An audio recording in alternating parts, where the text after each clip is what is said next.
شعبة من الإيمان.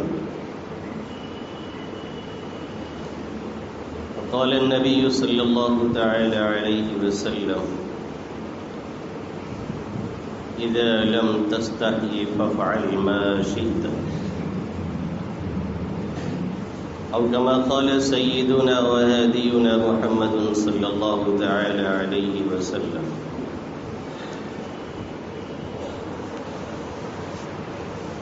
میرے محترم بزرگوں اور دوستوں، میرے غریب نوجوان ساتھیوں، اس وقت بات چل رہی ہے اللہ کے حبیب صلی اللہ علیہ وسلم کے فرمان کے تعلق سے، جس میں آقا مدنی صلی اللہ علیہ وسلم نے فرمایا ایمان کی 70 سے زائد شاخیں ہیں،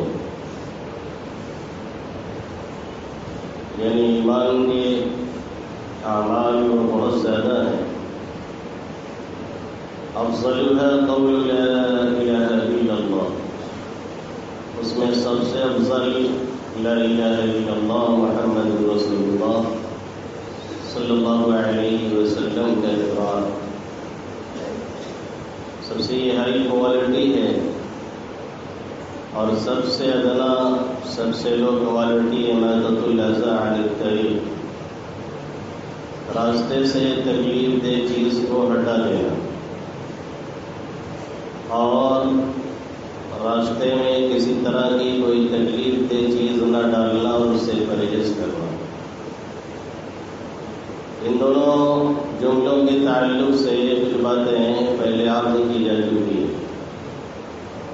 اللہ رب العزت ہمیں اس پہ عمل کی توفیق عطا فرمائے، آمین۔ تیسرا جملہ آقا مدنی صلی اللہ علیہ وسلم نے آخر میں فرمایا والحیاء شعبۃ من الایمان، یہ حیا ایمان کا ایک شعبہ ہے، ایمان کی ایک شاخ، یعنی جس کے اندر حیا ہے اس کا ایمان بھی صحیح ہے، اور جس کے اندر حیا نام کی چیز نہیں ہے اس کا ایمان ناقص ہے، اس کا ایمان کامل نہیں ہے، اس کے ایمان کے اندر نقص ہے اور کمی، اور جس کی وجہ سے وہ کچھ بھی کر سکتا ہے۔ اسی لیے اللہ کے حبیب صلی اللہ علیہ وسلم نے ایک دوسری حدیث شریف میں فرمایا اذا لم تستحی فافعل ما شئت، کہ جب تمہارے اندر سے حیا نکل گئی اور حیا تمہارے دل و دماغ سے باہر چلی گئی، حیا کا حصہ آپ کے جسم میں ہمارے دل و دماغ کے اندر نہیں ہے، تو آقا مدنی صلی اللہ علیہ وسلم فرماتے ہیں فافعل ما شئت، اب جو چاہو کرو۔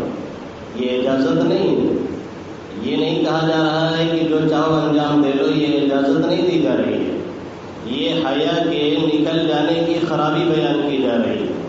جیسے فارسی میں ایک جملہ آپ نے پڑھا ہوگا بے حیا باش ہر چے خواہی کن، بے حیا بن جاؤ پھر جو چاہو کرو، یعنی اس کا مطلب یہ ہے کہ جس کے اندر سے حیا نکل جاتی ہے پھر وہ کوئی بھی گھناؤنا کام انجام دے سکتا ہے۔ یہ حیا کا پہرا اللہ نے جو بیٹھایا ہوا ہے ہمارے دل و دماغ پہ، یہ نہ معلوم کتنے گناہوں سے ہمیں اور آپ کو روکتا رہتا ہے۔ بے حیائی سے، بدکاری سے، بد نگاہی سے، غلط قسم کی سوچ سے اور غلط جرائم اور کرائم سے ہمیں اور آپ کو یہ روکتا رہتا ہے۔ اور جب یہ حیا کسی دل و دماغ سے نکل جاتی ہے تو پھر اب وہ کوئی بھی حرکت کر سکتا ہے، کچھ بعید نہیں۔ اب وہ صرف بد نگاہی نہیں، اب وہ زنا کاری اور بدکاری بھی کر سکتا ہے، وہ اپنی ماں اور بہن پہ بھی ہاتھ اٹھا سکتا ہے، کچھ بھی نہیں کہا جا سکتا ہے کہ وہ کہاں تک چلا جائے اور کیا کر جائے۔ اسی کو اس حدیث میں آقا مدنی صلی اللہ علیہ وسلم فرما رہے ہیں اذا لم تستحی فافعل ما شئت، جب تمہارے اندر سے حیا نکل جائے تو پھر جو چاہو کرو، یعنی یہ پرمیشن نہیں، یہ اجازت نہیں ہے، یہ اس کی حالت بیان کی جا رہی ہے کہ اب وہ کچھ بھی کر سکتا ہے، کوئی بھی غلط کام انجام دے سکتا ہے، کیونکہ جو پہرا بٹھایا گیا تھا حیا کا وہ اس کے اندر نہیں رہ گیا ہے۔ اب جب پہرے دار اور چوکی دار نہیں ہے تو پھر وہ کسی بھی حد تک جا سکتا ہے۔ اس لیے حیا کا ہونا ہمارے اور آپ کے لیے انتہائی ضروری ہے، اور یہ ایسی چیز ہے، یہ ایسی صفت ہے، یہ ایسی حالت ہے جو ہر انسان کے اندر پیدائشی طور سے اللہ ودیت کرتا ہے۔ ہر انسان کے اندر پیدائشی طور سے اللہ یہ صفت کو رکھتا ہے، ہر انسان کے اندر پیدائشی طور پر یہ چیز موجود ہوتی ہے۔ ایک چھوٹا سا بچہ ہے جو ابھی سمجھ نہیں رہا ہے، ایک چھوٹا سا بچہ ہے جو ابھی ٹھیک سے بول نہیں رہا ہے، ایک چھوٹا سا بچہ ہے جس کی ابھی ذہن و دماغ صحیح سے کام نہیں کر رہے ہیں، اس کے سامنے اگر پیشاب پائخانے کی بات کی جائے، اس کے سامنے اگر گندگی والی بات کی جائے، اس کے سامنے اگر عورت غلیظہ کے تعلق سے، شرمگاہوں کے تعلق سے کوئی بات چھڑ دی جائے، وہ بیچارہ بہت ہی شرمندہ ہوتا ہے۔ کبھی بھی کہہ کر کے دیکھ لیجیے وہ چھوٹا سا بچہ ہے کیوں شرمندہ ہو رہا ہے؟ اس لیے کہ اللہ رب العزت نے ہر ایک کے اندر یہ صفت رکھی ہوئی ہے، ہر ایک کے اندر یہ صلاحیت ودیعت فرمائی ہوئی ہوتی ہے کہ حیا اس کے اندر موجود ہوتی ہے، جس کی وجہ سے وہ خرافات سے بچنا چاہتا ہے، جس کی وجہ سے وہ عیاشیوں سے بچنا چاہتا ہے، جس کی وجہ سے وہ غلط کاموں سے بچنا چاہتا ہے، جس کی وجہ سے وہ غلط باتوں سے بچنا چاہتا ہے۔ لیکن آہستہ آہستہ ماحول اسے متاثر کرتے رہتے ہیں، آہستہ آہستہ حالات اسے متاثر کرتے رہتے ہیں، آہستہ آہستہ ہماری اور آپ کی غلط سوچ، ہماری اور آپ کی غلط فکر، ہماری اور آپ کی غلط لینگویج، ہماری اور آپ کی غلط حالت، ہمارے اور آپ کے کالے کرتوت اس بچے کو بھی متاثر کرتے رہتے ہیں۔ نتیجہ یہ نکلتا ہے کہ وہ بھی حیا اور پاک دامنی کا دامن اپنے ہاتھ سے چھوڑ دیا کرتا ہے۔ اللہ کے حبیب صلی اللہ علیہ وسلم فرماتے ہیں کل مولود یولد علی الفطرہ فآبواه یحودانہ او یمجسانہ او ینصرانہ۔ ہر بچہ فطرت اسلام پہ پیدا ہوتا ہے، اس کی سوچ صحیح ہوتی ہے، اس کا ذہن صحیح ہوتا ہے۔ اسی لیے بچہ جو چھوٹا سا ہوتا ہے عموماً آپ نے دیکھا ہوگا اس کی فطرت اتنی اچھی ہوتی ہے کہ رات کو وہ سویرے سوتا ہے اور صبح وہ سویرے بیدار ہو جایا کرتا ہے۔ شروع میں یہی حالت رہتی ہے، پھر ماں باپ محنت کر کے اسے بگاڑتے ہیں، رات میں دیر میں سلاتے ہیں اور صبح دیر کو جگاتے ہیں۔ آہستہ آہستہ اس کی فطرت چینج ہوتی ہے۔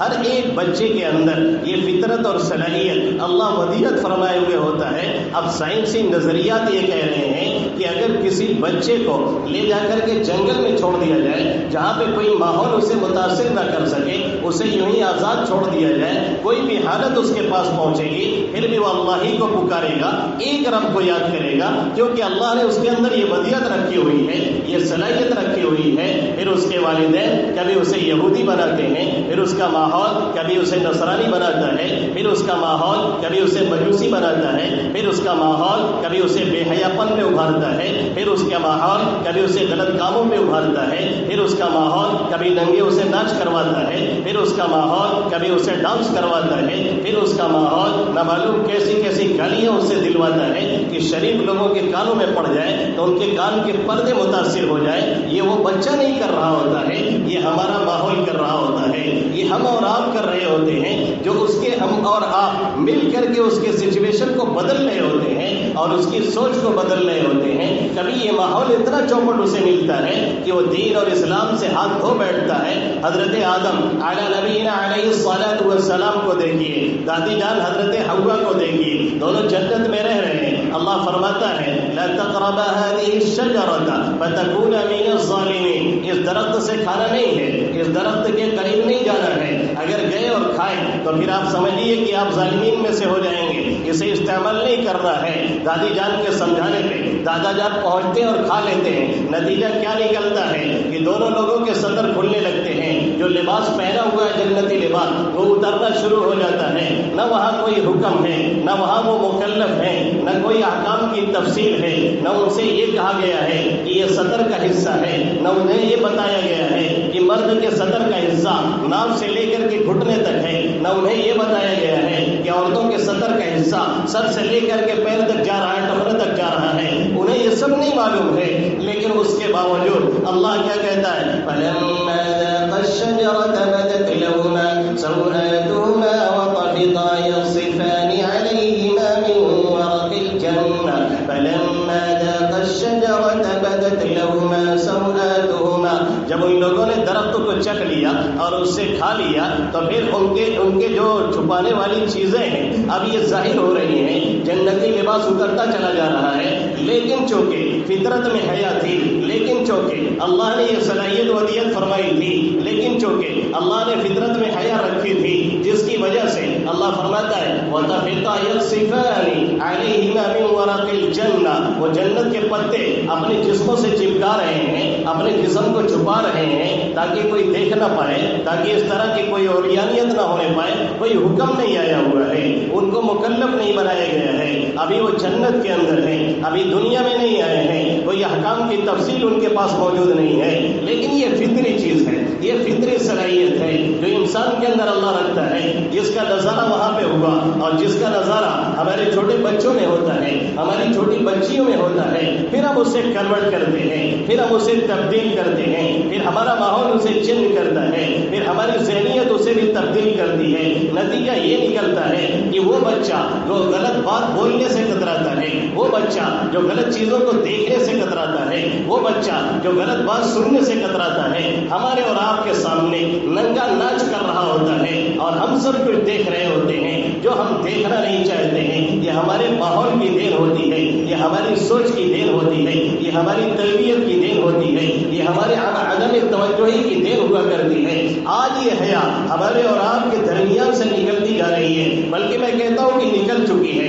آج یہ حیا ہمارے نوجوانوں سے باہر جا چکی ہے، آج یہ حیا انسانوں سے نکل کر کے اتنا دور جا چکی ہے کہ ایک انسان نہیں رہ گیا ہے، اب یہ جانوروں کے سب میں جا کر کے کھڑا ہوا ہے۔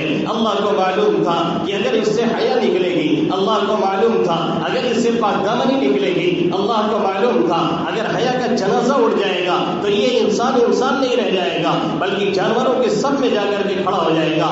آج صورت حال یہ ہے کہ اکثر ملکوں میں یہ قانون پاس ہے، مرد سے شادی کر سکتا ہے، عورتوں سے شادی کر سکتی ہیں، اور باقاعدہ یہ قانونی جواز حاصل ہے اور لوگ کر رہے ہیں۔ ہمارے انڈیا میں جب یہ قانون پاس ہوا 126واں ملک یہ تھا جس میں نامعلوم کتنے جوڑوں نے خوشی منائی، اور ابھی 2 روز پہلے کی رپورٹ ہے بنارس میں 2 ہندو لڑکیوں نے آپس میں شادی کی ہے، یعنی مرد بھی عورت ہے، عورت بھی عورت ہے، دونوں طرف سے عورتیں ہیں، یہ شادی آپس میں ہو رہی ہے۔ یہ شاید ہم سوچ رہے ہوں یہ ان کے درمیان ہے، ہمارے درمیان نہیں ہے۔ ہم بھی اتنا آگے بڑھے ہوئے ہیں، کوئی اپنی سگی بہن میں ہاتھ ڈال رہا ہے، ہم بھی اتنا آگے جا چکے ہیں، کوئی اپنی سگی ماں پہ ہاتھ ڈال رہا ہے۔ اذا لم تستحی فافعل ما شئت، جب یہ حیا کا جنازہ اٹھ جاتا ہے انسان کچھ بھی کر سکتا ہے۔ کیا آج یہ حالت نہیں ہے کہ ہماری ایک ماں، کیا آج حالت یہ نہیں ہے کہ ہماری ایک بہن جن کے سروں سے کبھی دوپٹے نہیں کھسکتے تھے آج بازار میں وہ سینہ تانے دوڑتی ہے اور مردوں کو دھکے مار مار کر کے چلتی ہے؟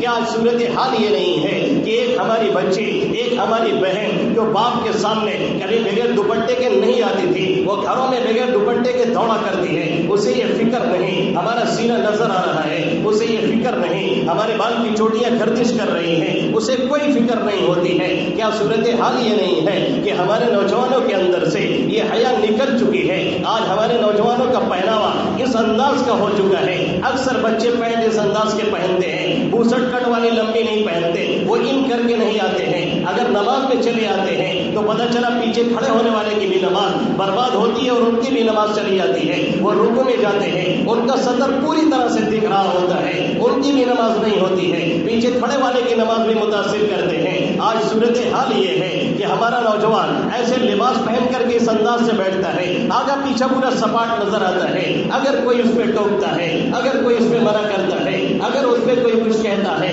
تو کہتے ہیں ہمارا جسم ہمارا مرضی۔ سوال یہ ہے آپ کا جسم آپ کی مرضی، تو ہم ہی اپنی آنکھ کون سے خیراتی ادارے سے مانگ کر کے لائے ہیں؟ ہم ہی اپنا ہاتھ کون سے خیراتی ادارے سے مانگ کر کے لائے ہیں؟ ہمارا ہاتھ ہماری مرضی، ہماری آنکھ ہماری مرضی، سامنے والا بھی بول سکتا ہے اور وہ بھی کوئی کارروائی کر سکتا ہے۔ یہ بے حیائی والے جملے ہیں جو ہمارے اور آپ کے درمیان رائج ہو رہے ہیں، یہ بے حیائی والے طریقے ہیں جو ہمارے اور آپ کے درمیان رائج ہو رہے ہیں۔ سنجیدہ گھرانے کا نوجوان ہے، سنجیدہ خاندان کا نوجوان ہے، خود سنجیدہ ہے، پینٹ پہن کے نماز پڑھنے آ رہا ہے، یہاں سے یہاں تک پھٹا ہوا ہے، یہ کیا ہے؟ فقیروں جیسی شکل بنایا ہوا ہے، یہ فقیر نہیں ہے، یہ یہ اعلیٰ کوالٹی کا امیر ہے لیکن فقیر بن کر کے ٹہلنا ہے کیونکہ یہ فیشن رائج ہو گیا ہے. بال ہیئر اسٹائل دیکھیے, ادھر سے صدقہ نکلا ہوا ہے, ادھر سے زکات نکلی ہوئی ہے, ادھر سے چمگڑی نوچے ہوئے ہیں, اور آ کر کے مجمع میں یوں کر کے ایسے ایسے کرتا ہے, اسٹائل مارتا ہے, سمجھتا ہے بہت اچھا کر رہے ہیں. اچھا نہیں کر رہا ہے لیکن وہ اچھا اس لیے سمجھ رہا ہے کیونکہ اس کی حیا کا جنازہ نکل گیا ہے.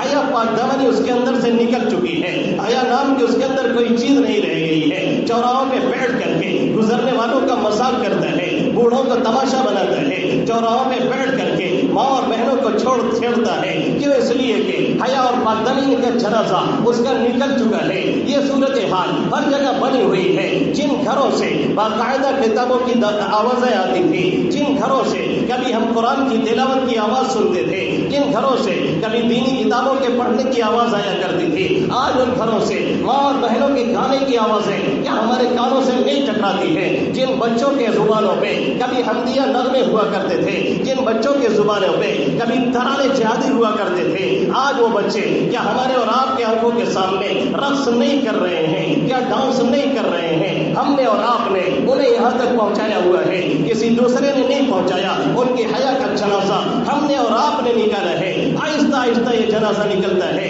پھر وہ کچھ ہماری آنکھیں دیکھتی ہیں جو ہم دیکھنے کے لیے نہیں تیار ہیں. پھر وہ کچھ ہمارے کان سنتے ہیں جو ہم سننے کے لیے نہیں تیار ہیں. پھر وہ سب کچھ ہمارے سامنے آتا ہے جو ہم نہیں چاہتے ہیں دیکھنا, جو ہم نہیں چاہتے ہیں سننا. پھر ہماری بہن, پھر ہماری بیٹی وہ کارنامے انجام دیتی ہے کہ ہم اور آپ سن کر کے ہمارے پیروں سے زمین کھسک جاتی ہے. لیکن یہ زمین کھسکنے سے پہلے کاش کے پہلے علاج کیا گیا ہوتا اور ان کے حیا اور پاک دامنی کو سنبھالنے کی کوشش کی گئی ہوتی تو یہ منظر ہماری آنکھوں کے سامنے نہ رہتا. آہستہ آہستہ یہ جنازہ نکلتا ہے. اور یورپ اور امریکہ یہ جنازہ کیسے نکالتا ہے ہم اور آپ شاید سوچ بھی نہیں سکتے ہیں. یہ ہمارے جنازے حیا اور پاک دامنی کے کیسے آہستہ آہستہ نکالے جاتے ہیں, اور حمیت کی رگ اور غیرت کی ہماری رگیں کیسے کاٹ کے ختم کی جاتی ہیں, ہم اور آپ شاید سوچ بھی نہیں سکتے ہیں. ایک پاکستان کے رہنے والے یورپ میں جا کر کے بس گئے. ان کا لڑکا وہی شراب و کباب کا عادی آج ادھر تلاش کر رہا ہے, کل ادھر تلاش کر رہا ہے, کل کسی عورت سے تعلق کر رہا ہے, کل زناکاری کے اڈے پہ جا رہا ہے. روز آنے کا اس کا معمول یہی بن گیا. وہ تنگ آ کر کے وہاں سے پوچھ کر کے پھر مصر واپس آئے. مصر میں آئے تو یہی حالت اس نوجوان کی. انہوں نے سوچا کسی عالم کے پاس لے جایا جائے تاکہ وہ عالم اسے سمجھائے, تاکہ وہ عالم اسے سمجھا کر کے راہ راست میں کچھ لا سکے. ایک عالم کے پاس لے کر کے گئے. غور سے سنیے, کان کھول کر کے سنیے, دل کی تختی پہ لے کر کے جائیے. جب اس نوجوان کو اس عالم کے پاس لے جایا گیا, ہم نے وہ واقعہ کتنی مرتبہ بیان کیا گیا ہے کہ ایک نوجوان صحابی آقا مدنی صلی اللہ علیہ وسلم کے پاس آتے ہیں اور زنا کی اجازت چاہتے ہیں. آقا مثالوں سے انہیں سمجھاتے ہیں جس چیز کی تم اجازت چاہتے ہو اگر تمہاری بہن کے ساتھ کوئی کرے تو ظاہر ہے تم پسند نہیں کرو گے. وہ نوجوان کہتا ہے نہیں. آقا پوچھتے تمہاری ماں کے ساتھ کوئی کرے, وہ نوجوان کہتا ہے نہیں. اس طریقے سے آقا مثال دے دے کے سمجھاتے ہیں. نوجوان کے ذہن و دماغ کا دریچہ کھلتا ہے. پھر وہاں سے توبہ کر کے ہمیشہ کے لیے لاکھوں کروڑوں دلوں کے ہدایت کا ذریعہ بن کر کے نکلتا ہے. وہ عالم کہتے ہیں وہ نوجوان لے کر کے جب اس نوجوان کو اس کے باپ آئے تو میں نے سوچا کہ یہی فارمولہ اس نوجوان پہ آزمایا جائے اور اس کو بھی اسی طریقے سے سمجھایا جائے. میں نے اس نوجوان کو سمجھانے کی کوشش کی اور اس سے میں نے کہا بیٹا جو حرکت تم کر رہے ہو, جو زناکاری اور بدکاری کر رہے ہو دوسرے کی ماں اور بہنوں کے ساتھ, ذرا یہ بتاؤ اگر تمہارے ماں کے ساتھ کوئی یہی کرتا ہے تو کیا تمہیں اچھا لگے گا؟ اس نے کہا اس میں کون سے حرج کی بات ہے, کوئی میری ماں کے ساتھ اگر یہ کرے مجھے کوئی فرق نہیں پڑتا ہے. آپ سمجھانے کی کوشش نہ کیجیے. مولانا کہتے مجھے میرے اوپر سکتہ طاری ہو گیا, میرے قدموں سے زمین نکل گئی. یہ حیا کا جنازہ تھا جو اس کا نکل چکا تھا, اس لیے جو بات سمجھنے والی تھی وہ سمجھنے کے لیے تیار بھی نہیں ہوا اور کہتا ہے کہ میری ماں کے ساتھ اگر کوئی یہ غلط حرکت کرتا ہے میری صحت پہ کوئی اثر پڑنے والا نہیں. یہ حیا کا جنازہ مزید آہستہ آہستہ نکلتا ہے, آہستہ آہستہ اس کے پردے چاک کرتا ہے, آہستہ آہستہ رگ حمیت اور غیرت کاٹتا ہے. نتیجہ یہ نکلتا ہے ہمارا نوجوان اس مقام پہ کھڑا ہوتا ہے, کھول کر کے ناچ رہا ہوتا ہے. کوئی اگر ٹوکتا ہے وہ بولتا ہے ہمارا جسم ہماری مرضی. ہماری ماں اور بہنیں بازار میں آ کر کے بے محابہ برقع نہیں, برقی نہیں, چرکی لے کر کے دوڑتی ہیں. اگر کوئی روکنے کی کوشش کرتا ہے وہی بیچارہ مدون ہوتا ہے اور اسی کو برا بھلا کہا جاتا ہے. اگر کوئی دیوست جو معاشرے میں پھیلتا ہوا ایک مرض ہے, آقا نے فرمایا دیوس وہ شخص ہے کہ جس کے گھر والوں کے پاس کون جا رہا ہے کون آ رہا ہے اس کو ذرہ برابر فکر نہیں. جیسا کہ گاؤں میں عام طور پہ ہوتا ہے, ہر ایک چچی لگ رہی ہے, ہر ایک پھوپھی لگ رہی ہے, ہر ایک خالہ لگ رہی ہے, جس کو دیکھو دھڑلے سے جا رہا آ رہا ہے. آقا نے فرمایا یہ شخص دیوس ہے, جنت میں جانے والا نہیں ہے. آج حالت یہ بنتی جا رہی ہے, اگر کوئی اس میں کمنٹ دیتا ہے, اگر کوئی اس میں پکڑ کرتا ہے, ہم اسی کی برائی کرنے لگتے ہیں. کیوں؟ اس لیے کہ ہمارے حیا کی چادر پھاڑ کر کے پھینک دی گئی ہے, ہماری رگ حمیت کاٹ کر کے نکال دی گئی ہے. یہ آہستہ آہستہ کاٹی جاتی ہے اور آہستہ آہستہ یہ حیا کا جنازہ نکالا جاتا ہے. پھر وہ کچھ کیا جاتا ہے جو کبھی سوچا نہیں جاتا.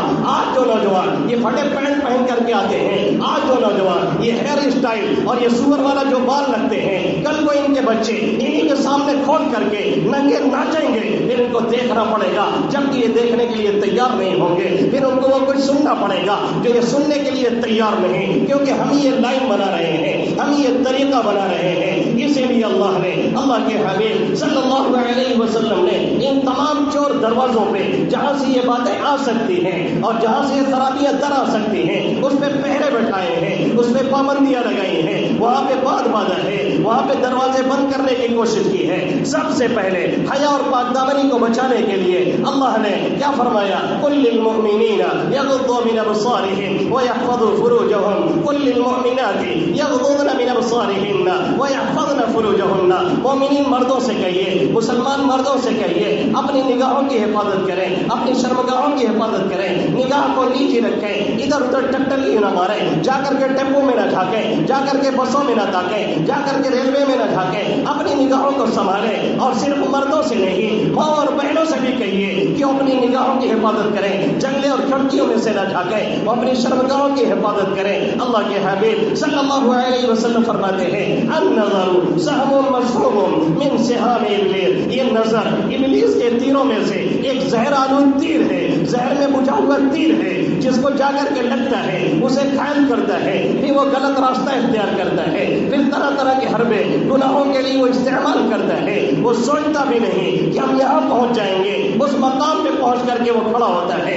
اس لیے نظر کی حفاظت انتہائی ضروری ہے. کوئی وظیفہ گناہ پروف نہیں ہوتا ہے, کوئی تعبیر گناہ پروف نہیں ہوتی ہے. اس کے لیے ہمیں محنت درکار ہے, اس کے لیے کوشش درکار ہے. جب قرآن میں اللہ نے فرمایا کہ شیطان تو نکل جا, تو رادہ درگاہ ہے, اس نے کہا کہ ہم ان کے پاس آتے رہیں گے, دائیں طرف سے آئیں گے, بائیں طرف سے آئیں گے, آگے سے آئیں گے, پیچھے سے آئیں گے, ان کو بہکانے کی کوشش کریں گے. حضرت عبداللہ تھانوی نور اللہ مرقدہ فرماتے ہیں دو جملہ وہ کہنا بھول گیا, اوپر سے آئیں گے, نیچے سے آئیں گے, اس طرف سے وہ آنے والا نہیں, یہ دونوں راستہ خالی ہے. اوپر سے تعلق قائم کیجیے, اللہ سے تعلق مضبوط کیجیے, اور نیچے نگاہ رکھیے, شیطان حملہ نہیں کر پائے گا. آسانی سے حیا اور پاک دامنی بچتی رہے گی. کل جب تک یہ حیا اور پاک دامنی تھی, کل جب تک نگاہوں کی حفاظت تھی, ہمارے اور آپ کے اندر وہ عروج تھا جسے کوئی مائی کا نام جھکا نہیں پاتا تھا. ابو عبیدہ ابن جراح شام کے گورنر ہیں, ایک علاقے میں قلعے کا محاصرہ کیا ہوا ہے, رومی لوگ اندر بند ہیں, پریشان ہو گئے, مہینوں گزرنے کو ہیں, سمجھ میں نہیں آتا کیا کریں. وہاں کے لیڈر نے کہلوایا کہ ہم اور آپ کو ہم آپ علاقہ چھوڑ رہے ہیں, قلعہ آپ کے حوالے کر رہے ہیں, دروازہ کھول رہے ہیں, شرط یہ ہے آپ فلانے گلی سے آئیے, فلانے راستے سے آئیے, اس راستے سے آپ تشریف لائیں گے تو ہم قلعہ آپ کے حوالے کر دیں گے, علاقہ چھوڑ کے چلے جائیں گے. ابو عبیدہ بن جراح تیار ہو گئے اور اس کے بعد سوچنا شروع کیا, اتقوا فراست المؤمن فانه ينظر بنور اللہ. اللہ کے حبیب صلی اللہ علیہ وسلم فرماتے ہیں مومن کی فراست سے بچو, اس لیے کہ اللہ کے نور سے دیکھتا ہے. صحابی رسول تھے, سوچا یہ کیوں کہا گیا,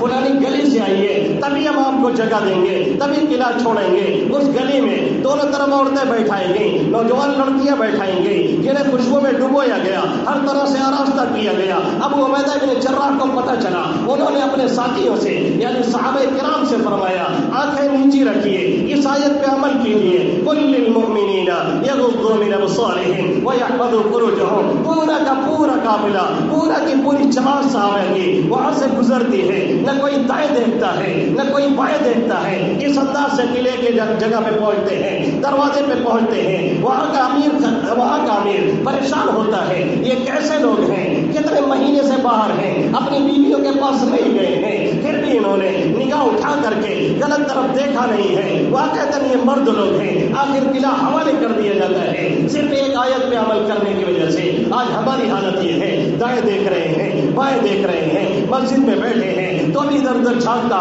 لگانے کی کوشش کر رہے ہیں۔ یہ صورتحال آج ہماری اور آپ کی بنتی جا رہی ہے۔ ہمیں اور آپ کو یہ بند باندھنا پڑے گا، ہمیں اور آپ کو اپنی حیا کو سنبھالنا پڑے گا، ہماری ماں اور بہنوں کو اپنی نگاہوں کو سنبھالنا پڑے گا۔ اور یہ جو باہر نکلتے ہیں برقع نہیں برقی بلکہ چرکی کے اندر، انہیں اپنا لباس چینج کرنا پڑے گا، تب جا کر کے حیا اور پاک دامنی ہمارے اندر آئے گی، پھر ہماری اولاد میں منتقل ہوگی۔ اور اگر یہ بھی سسٹم رہا جو ہم اور آپ رائج کر رہے ہیں تو پھر تیار رہیے اپنے اولاد کو اپنے سامنے ڈانس کرتے ہوئے، اپنے اولاد کو یہ جملہ کہتے ہوئے پھر سننے کے لیے تیار رہیے کہ کوئی ماں کے ساتھ یہ کرے تو بھی کوئی حرج نہیں، جیسے اس نوجوان نے کہہ دیا تھا۔ اللہ ہمیں مکمل حیا اور پاک دامنی نصیب فرمائے، آمین یا رب العالمین، وما علینا الا البلاغ المبین۔